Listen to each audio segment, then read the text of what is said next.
Hello, welcome, and welcome back, ladies and gentlemen. It is I, Kaz, bringing you Episode 3, Part 1 of Kaz's Fighter Jet Roundtable Tournament. Today we have a special double-length episode for you. That's right, we have 4 craft and 2 matches to get through today. So, I'm sure you're all hyped for that. Let's go ahead and zoom on into the Watchtower and the Roundtable and see what kinds of craft we have for you all today.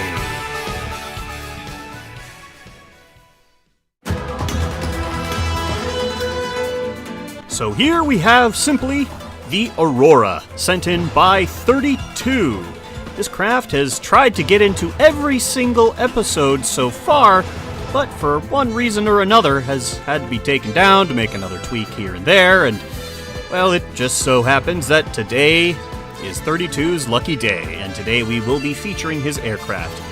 So let's take a look at it, shall we? It is a very small aircraft, running on a single Saturn engine, which is due mostly to just how tiny and how incredibly fast and light this thing is. It doesn't need a lot of thrust.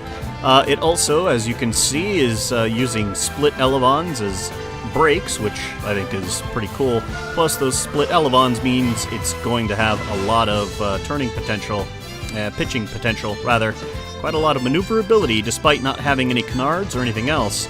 It is using the Type 57 cockpit from NMB, and despite the wings being kind of clipped through the cockpit a little bit, mostly due to just the way things are, this aircraft, so I am told, is inspired by the late 90s rumor that the US government was working on a secret aircraft that was hypersonic and called the Aurora, and it was supposedly supposed to look basically like a Delta Dart, which is what we have here today.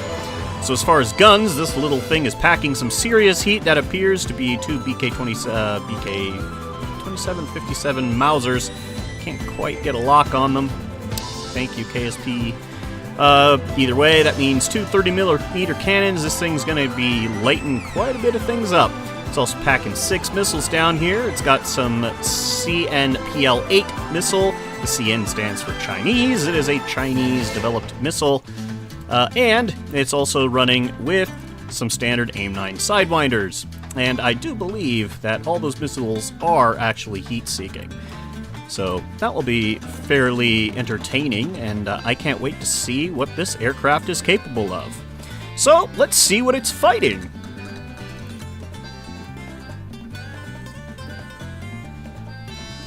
So over here, Lord help me, we have the FD2 M2 Mark IV Key, sent in by Android Elite.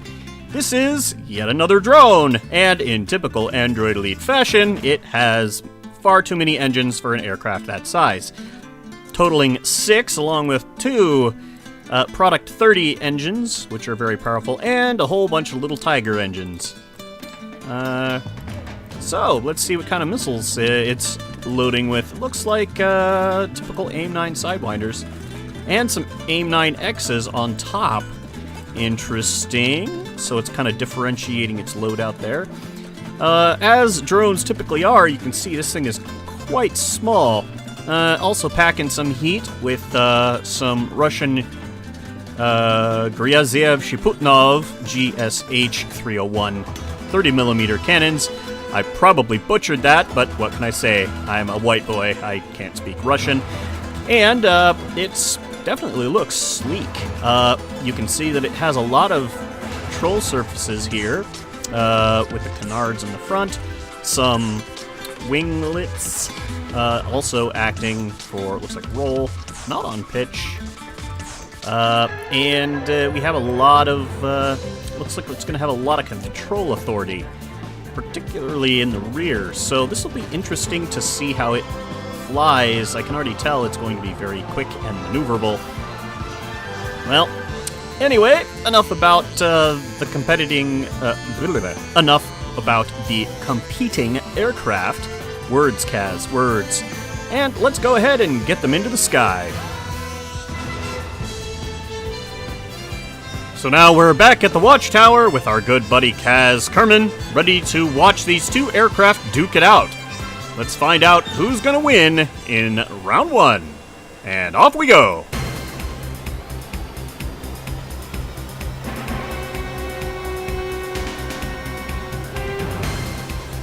Alright, looks like the FD2s are off to a pretty good start, although the Auroras, they are moving despite only having that one engine. One engine versus 6.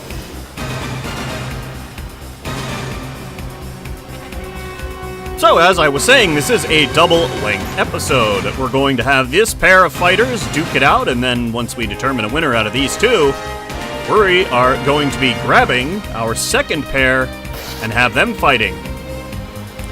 So, hopefully these matches won't run too long, but if they do, let's hope they're at least entertaining.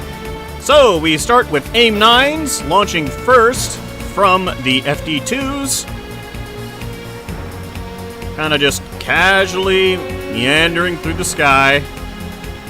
While the Auroras just dump flares to avoid, although this one's getting kind of close. Oh, and we have a missile hitting a missile. Very cool. Alright, well, with that, I'm interested in seeing how these Auroras are flying. They are definitely fast little buggers.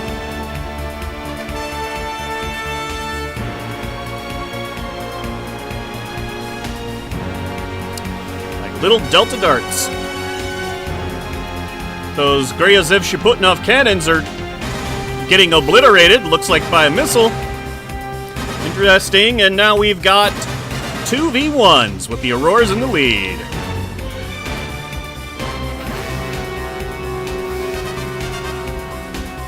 Aurora lighting up that FD2 with the Mausers. Do we have? We do. We have collisions. And if you ask me, that looks like a well and truly defeated drone aircraft. I don't see it pulling out of that dive. Not no way, not no how. And normally I would be lamenting the loss of Kerbal life. However, they're drones. We just don't care. Nope. Alright, and on to round 2.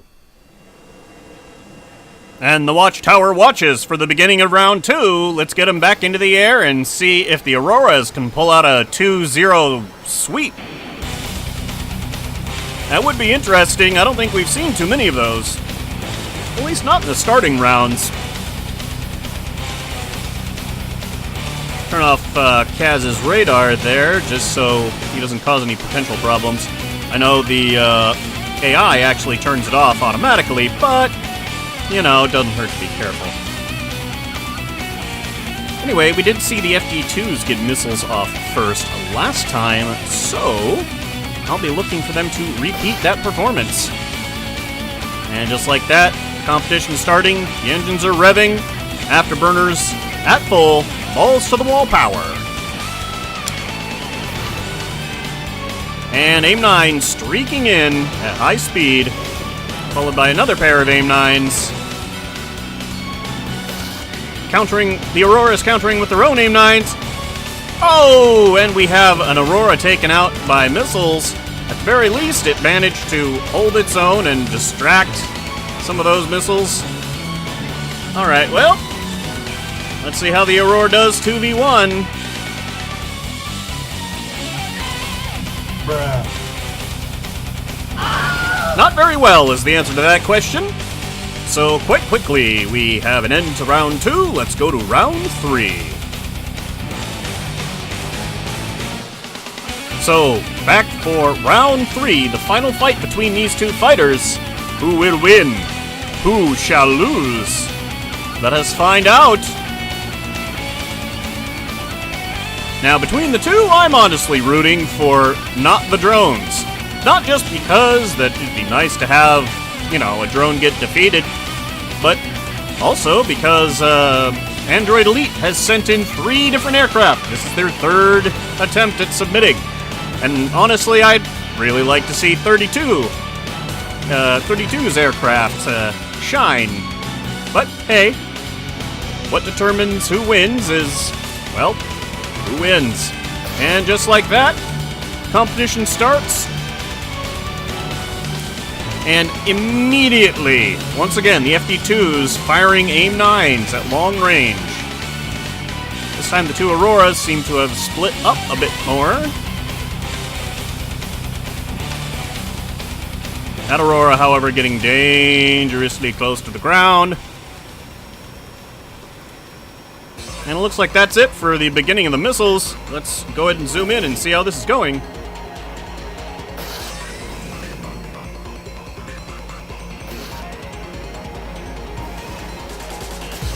Missiles launching quite significantly.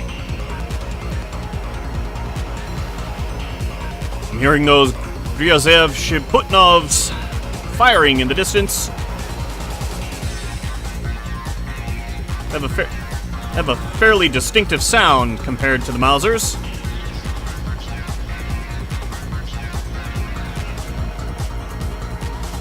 Just see massive clouds of global warming spewing from the FD2s.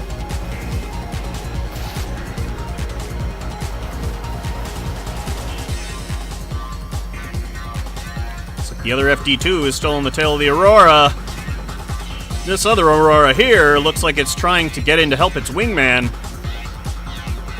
But the FD2 is still on its tail and is going to make that a rather difficult prospect. That said, though, in a straight line, I'd put money on the Aurora being faster. But dogfights are very rarely about straight lines. I'd say the Aurora is more of an interceptor than anything. And there we go, showing the weakness of those Saturn engines. Very little HP. That Aurora is not quite down, but it might be out. Firing a last-ditch missile. Let's go ahead and switch to one of the FD2s here.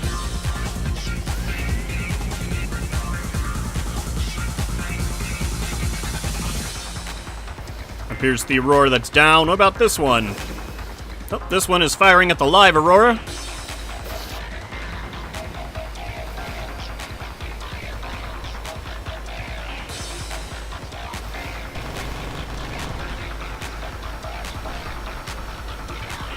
Aurora really is quite sleek.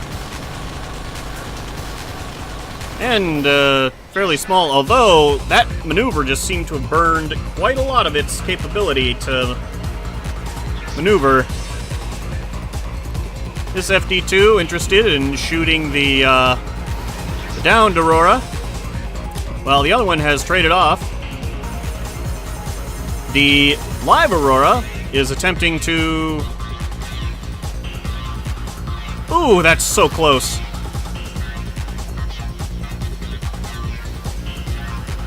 All it would take is one solid burst of gunfire,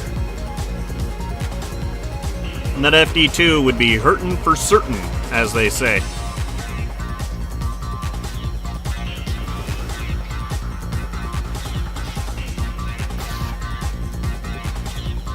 I do hate to say it, though, this Aurora is going to be running out of time because its partner is now on the ground and will only be supplying a very small amount of distraction. You can see it dumping flares there to try and avoid a missile.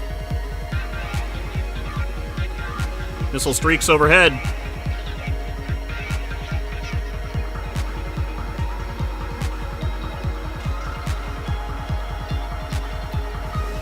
And the FD2 attempting to turn inside the Auroras.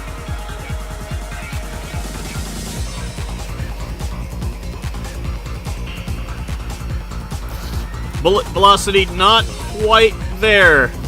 Luckily, the Aurora is making use of that high speed and acceleration potential, managing to pull away from the FD2 and not remain in gun range for incredibly long periods of time.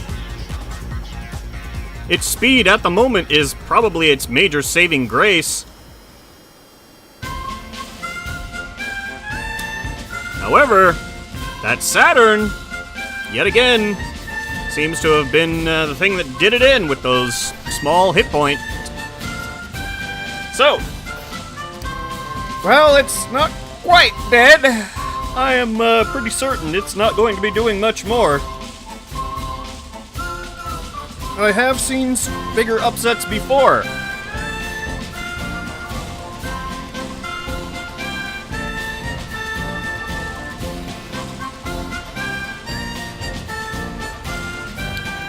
It looks like that FD2 is having some issues hitting it.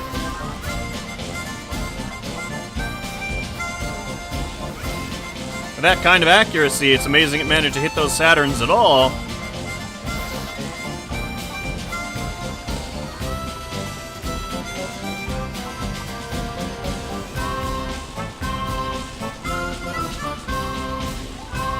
And there we go. That's a clean kill. And with the other on the ground, that's definitely the end of round 3, which means your winner is the evil, evil drone, the FD2 Mark II Mark IV Key. Now then, let's get into our second pair of fighters, shall we?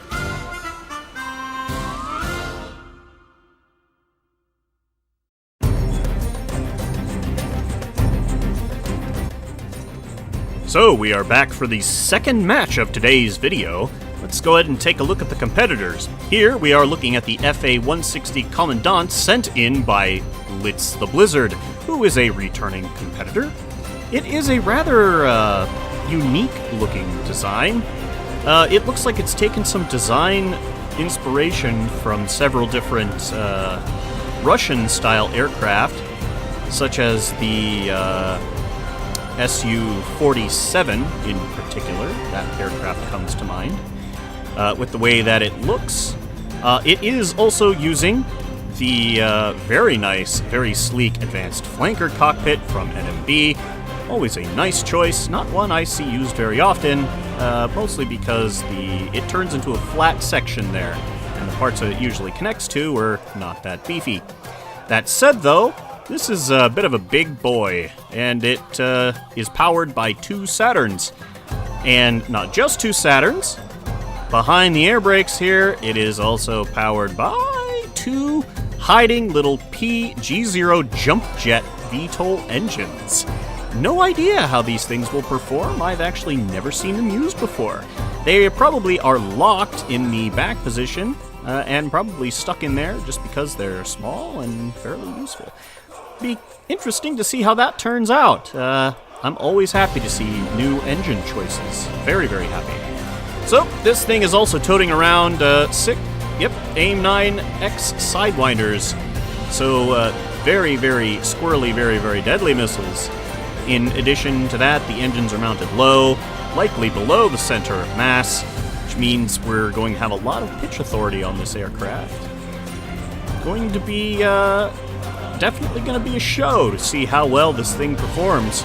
Oh, and I almost missed it. It also appears to have BK-27 cannons stuck on either side for the extra power. I am always down to see that. So, let's go ahead and pop over on the other side and see what we have over there.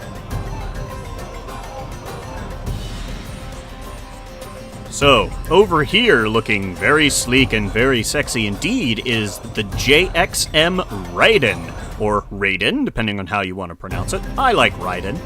Sent in by, let me just check real quick, BV Flyer 141, a name we have not yet seen.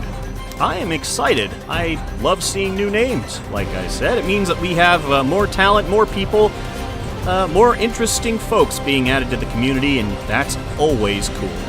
That's one thing I always love about these things. And another thing I love is the fact that it is also using the advanced flanker cockpit, which, that is just such a cool cockpit. I mean, really. Not only that, it's using 2 of the Product 30 engines, and look at how sleek this thing looks. It looks like it's made for speed. Just look at that. And the front profile on it, just so good. Like, talk about aesthetics and functionality in an aircraft. I really hope it doesn't just get blown into the ground. That would be very sad. Decent looking missile loadout here. We've got some A-11 Archer air-to-air missiles. Pretty sure that those are actually heat-seeking missiles, as well as the standard AIM-9 missiles here. No special weapons that I can see. And in addition to that, it's got its 2 ECM jammers mounted on the wingtips rather than clipped inside. The jammers and other things are one of the parts that I'm totally okay with being on the inside because they are important. That said, the only thing that I think I can nitpick potentially is the fact that it's got 3 20mm Vulcan cannons, one on the nose and 2 on either one of the engine nacelles.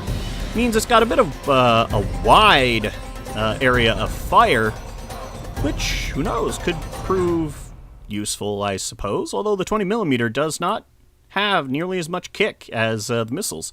And since this tends to go to gunfights, well, I guess we'll have to see.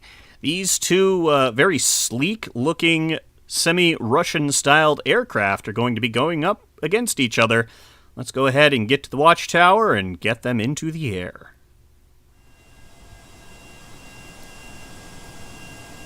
So, we've got engines started, camera set, competition start. We also have 4 engines against 2 engines.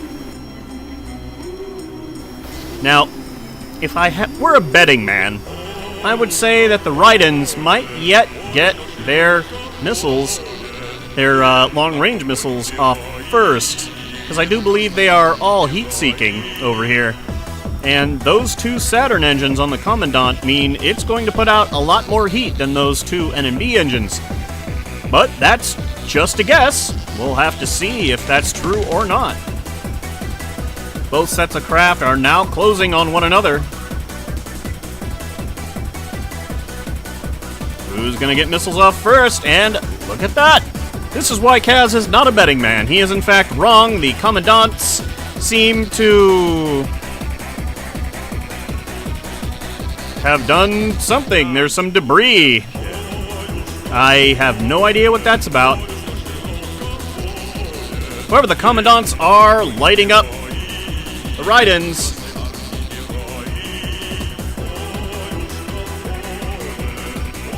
I do have to say, whoever wins in this fight, I do like the way both of these aircraft look. They're bigger, they look very sleek, very mean. Definitely a completely different design aesthetic from the drone and the Aurora from last fight.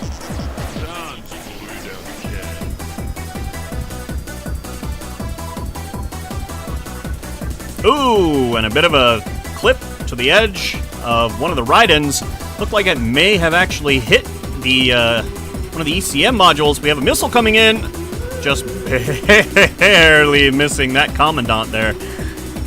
More missiles flying. Looks like they're chasing each other. AIM-9X. Loaded up and ready to go. At this range, though, he needs to be careful with that AIM-9X. It might lock onto his buddy. It does sometimes happen. The Amari, in fact, is kind of famous for doing that. It was once said to have gotten 5 kills in a 3v3.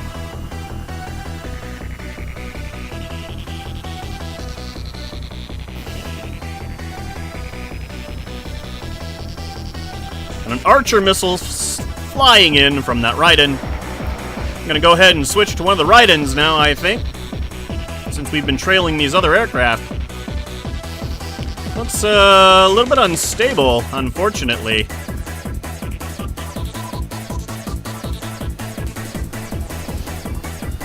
Very close. That's some dangerous territory there. Commandant is lining up a shot. And one of the Commandants just went down. Was that a missile or did it hit the ground? Let's... Pardon me a minute. Crashed into terrain. Interesting. And that's the bad kind of interesting. Here in Fighter Jet Roundtable Tournament, we do in fact have many kinds of interesting. Not all of those are good. Some are bad. Your aircraft slamming into the ground, for example, is bad. Up here at 7 kilometers, though,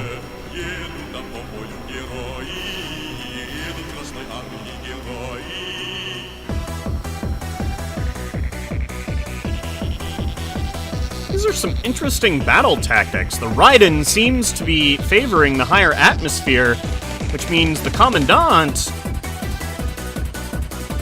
has to worry about its Saturn starting to fall off in performance.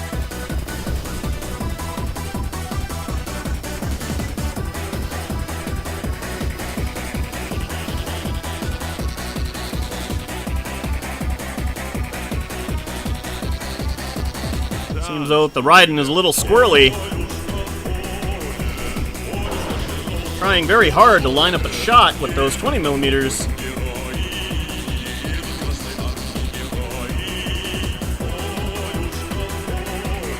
Most US aircraft, 20mm cannons are tossed on more as an afterthought. They only have at most a couple hundred rounds in most cases.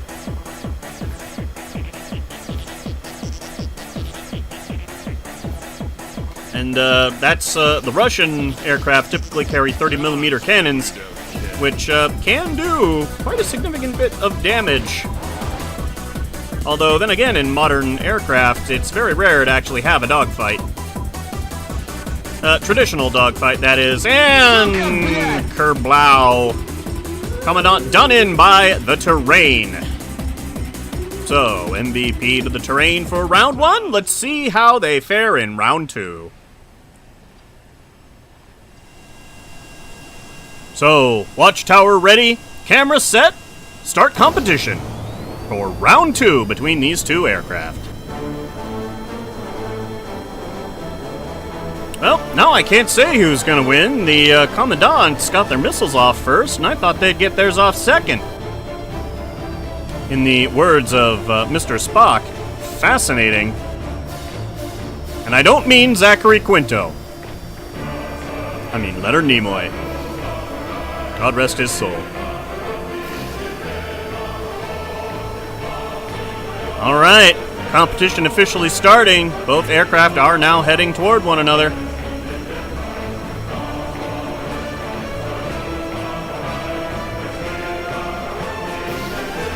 Once again, the Commandant's getting missiles off first, tracking in. Archer missiles launching from the Raidens. Looks like we have a missile on missile. Another Archer flying in. AIM-9X intercepting the Archers. Another AIM-9 now firing. We have a missile kill. Commandant down. Or wait, at the very least, we have a lot of debris. It doesn't necessarily mean the Commandant is dead. Just that it's taken a lot of damage. And it doesn't have engine power? Doesn't really matter if it has engine power now. It's just a flying cockpit. So let's go back to the other one. See how it's not faring much better. All right. Well, on the bright side, the ground didn't have a major part to play this time around. And missile kills are legitimate kills. And just like that, the ground saving the runtime. At least a little bit. So, once again, it seems that the JXM Raiden will be the victor for this second matchup.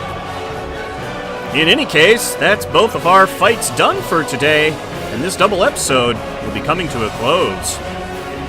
Thank you for joining me today. I've been your host, Kaz. Tune in next time when we have the next part of Kaz's Fighter Jet Roundtable Tournament. Until then, take care, everybody.